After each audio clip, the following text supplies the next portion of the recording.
ओम श्री परमात्मने नमः। श्रीमद्भगवद्गीता अथ प्रथमोऽध्यायः। धृतराष्ट्र उवाच धर्मक्षेत्रे कुरुक्षेत्रे समवेतायुयुत्सवः मामका पाण्डवाश्चैव किम कुर्वत संजय उवाच दृष्ट्वा तु पाण्डवानीकं व्यूढं दुर्योधनस्तदा आचार्यमुपसंगम्य राजा वचनमब्रवीत्। पश्यैतां पाण्डुपुत्राणामाचार्यमहतीं च मुं व्यूढां द्रुपदपुत्रेण तव शिष्येण धीमता। अत्र शूरा महेश्वासा भीमार्जुनसमायुधि युयुधानो विराटश्च द्रुपदश्च महारथः। धृष्टकेतुश्चेकितानकाशीराजश्च वीर्यवान् पुरुजित् कुन्तीभोजश्च शैव्यश्च नरपुङ्गव। युधामन्युश्च विक्रान्त उत्तमौजाश्च वीर्यवान् सौभद्रो द्रौपदेयाश्च सर्व एव महारथा। अस्माकं तु विशिष्टा ये तानि बोध द्विजोत्तम नायका मम सैन्यस्य संयार्थान् ब्रवीमि ते। भवान् भीष्मश्च कर्णश्च कृपश्च समितिञ्जय अश्वत्थामा विकर्णश्च सौमदत्तिस्तथैव च।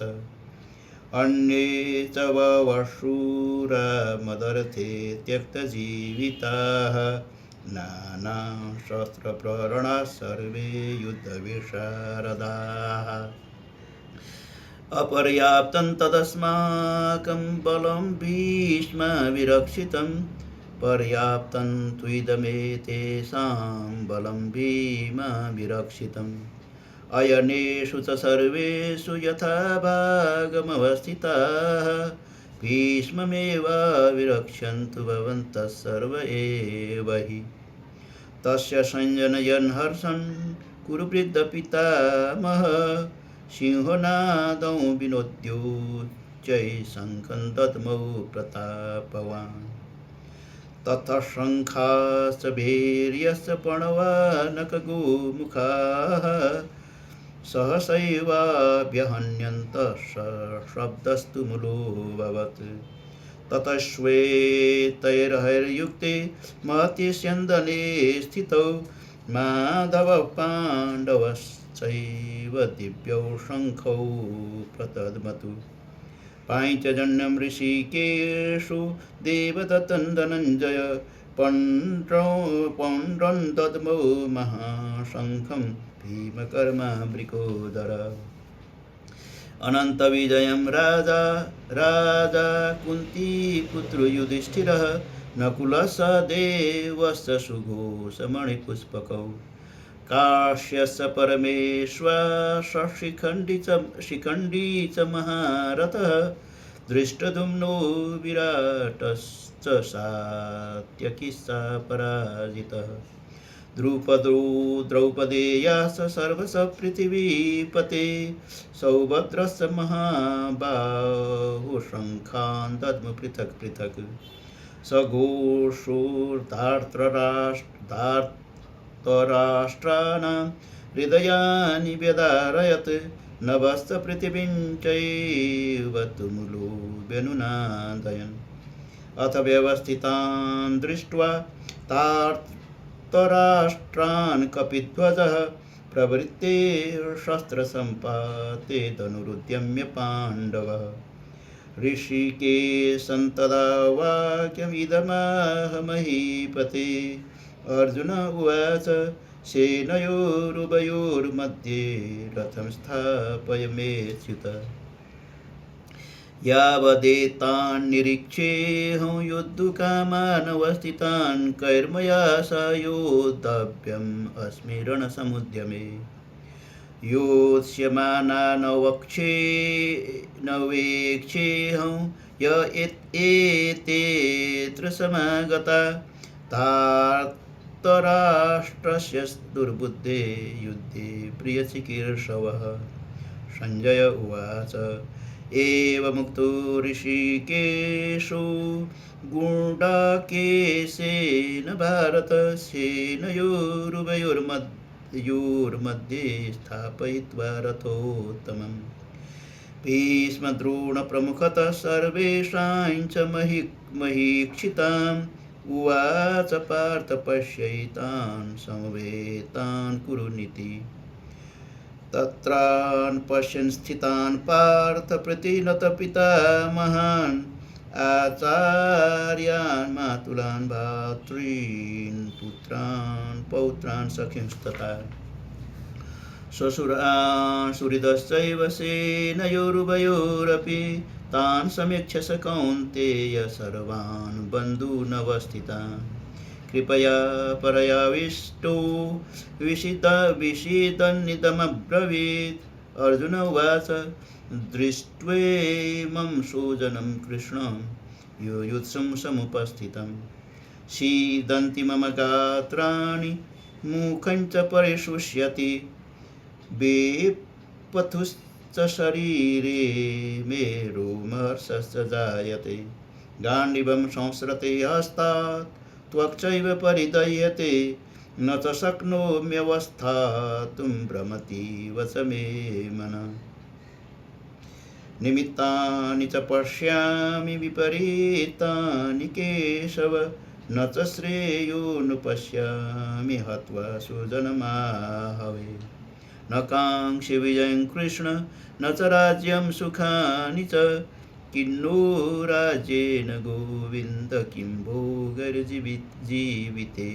वा येषामर्थे काङ्क्षितन्नो राज्यं भोगा सुखानि च तयिमेव स्थिता युद्धे प्राणास्त्यक्त्वा धनानि च आचार्या पितरः पुत्रास्तथैव च पितामहाः मातुला श्वशुरा पौत्रा श्याला सम्बन्धिनस्तथा एतान् हन्तुमिच्छामि घ्नतोऽपि मधुसूदन अपि त्रैलोक्यराज्यस्य हेतोः किन्नु मही कृते निहत्य धार्तराष्ट्रान् का प्रीतिः स्यात् जनार्दन पापमेवाश्रये तस्मान् हत्वैतानाततायिनः तस्मान्नार्हा वयं हन्तुं धार्तराष्ट्रान् सुबान्धवान् सुजनं हि कथं हत्वा सुखिनः स्याम माधव यद्यपि न पश्यन्ति लोभोपहत चेतसः कुलस्य कृतं दोषं मित्रद्रोहे च पातकम् कथं न ज्ञेयमस्माभिः पापादस्मान् निवर्तितुं कुलस्य कृतं दोषं प्रपश्यद्भिर्जनार्दन कुलक्षये प्रणश्यन्ति कुलधर्माः सनातनाः धर्मे नष्टे कुलं कृष्णम् अधर्मो भीमवत्युत अधर्मा भीमवात् कृष्ण प्रदुष्यन्ति कुलस्त्रियः स्त्रीषु दुष्टासु वार्ष्णेय जायते वर्णशङ्कर शङ्करो नरकायैव कुलग्नां कुलस्य च पतन्ति पितरो हेषा लुप्तपिण्डोदकक्रियाः दोषैरेतैः कुलग्नां वर्णशङ्करकारकैः उत्साद्यन्ते जातिधर्मा कुलधर्माश्च शाश्वताः उत्सन्नकुलधर्माणां मनुष्याणां जनार्दन नरके नियतं वासो भवतीत्यनुश्रुमा